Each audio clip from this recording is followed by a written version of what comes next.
महाराष्ट्र व गोवा वकील परिषद निवडणूक अकोट बार असोसिएशनमध्ये उत्साहात मतदान झाले.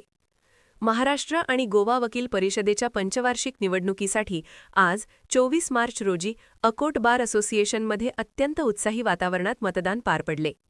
सकाळपासूनच स्थानिक वकिलांनी आपला मतदानाचा हक्क बजावण्यासाठी मतदान केले.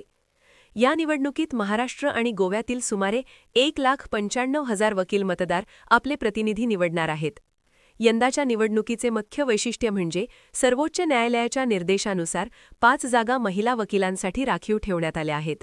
एकूण 25 जागांसाठी 160 पेक्षा जास्त उमेदवार रिंगणात असून अकोटमधील मतदानाकडे जिल्ह्याचे लक्ष लागले होते. अकोट बार असोसिएशनच्या आवारात मतदान केंद्र उभारण्यात आले होते. वकिलांमध्ये आपल्या पसंतीचा प्रतिनिधी निवडण्यासाठी मोठा उत्साह दिसून आला. मतदान प्रक्रिया शांततेत आणि पारदर्शक पद्धतीने पार पडली. यावेळी बार असोसिएशनचे पदाधिकारी आणि वकील, महिला वकील उपस्थित होते.